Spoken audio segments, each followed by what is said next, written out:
They go to the Swan River side, past the tennis courts. And we're just about set here. Racing.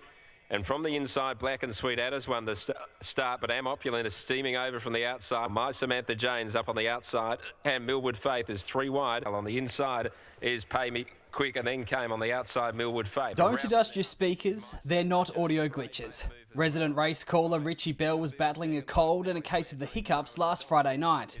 And hopefully these wild bill hiccups disappear. He soldiered on through the first few races. In front, the Arsonist, though, from Maddie White, Cyclone Domic, and the Arsonist, too good, too strong. The Arsonist beat Cyclone Domic, Maddie White, and they're followed by either I'm Samuel Jones or Soho Easton. Apologies, I picked them up past the line, and that's just not good enough. But it wasn't getting any better. Black and Sweet out of the outside. They hit it, and the parade has dived, and Am Opulent might have got there in the last stride in a thriller. Enter Matt Young. Well, Richie, he went to Kalgoorlie and he went up there to go to the Hannans meeting, and he didn't actually even go. He stayed in bed sick, so he's been crook for a few days, and he's been hiccuping all night. So, and it just progressively got worse, and when you have the hiccups, they just don't disappear. It's a terrific performance by the parade. Black and Sweet Adder probably wins in another couple of strides. He thought he was doing a disservice to the listeners by not letting them have the best possible from him. With minutes' notice, Matt stepped up to the plate, grabbing the coveted headset and giving the listeners what they wanted. Tape Spring, they're away and pacing, and away really nicely there from the outside is Kosciuszko Squadron. Look at, he's got the nod, get through, it's going to lead, he's got the nod. Art Connoisseur trying to come across from the outside, but he's got the nod from the inside of 10 metres, has found the top. I'm very grateful to be able to grab the opportunity with both hands and run with it. Matt called the remaining events on the card, never skipping a beat. With close finish, the end of the straight, Chocky Mac raced up on the outside of Volton 10. Down the outside, the Revolution. It's Chocky Mac, the Revolution trying to come on. Chocky Mac, Volton 10, the Revolution driving. They go to the line. Chocky Mac just won.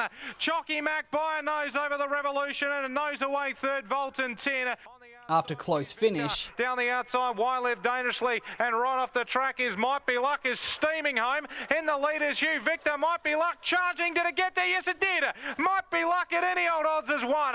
The race caller in waiting flourished as he harnessed the moment in the caller's box. Hugh Victor's off 3 wide. Why Live Dangerously looks to get onto his back.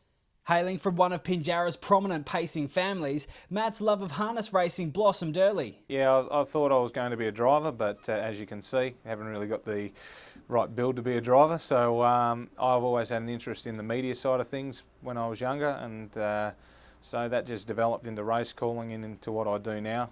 Matt's first official race calling job was at the local trials on Sunday mornings. I started when I was 9. Cliffy Johns gave me the opportunity, and 15 years this year.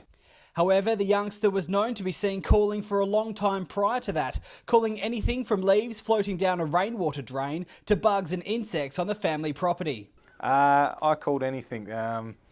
My brother would punt on anything. There were 2 flies going up a wall, I would call it. So I just loved calling. Matthew will feature prominently in GPTV's coverage of the 2015 Tab Touch Inter-Dominion Perth at Gloucester Park later in the year. He says that calling an Inter's final would be the highlight of a career. My dream since I was young and realised I wanted to be a race caller is to call the Inter-Dominion.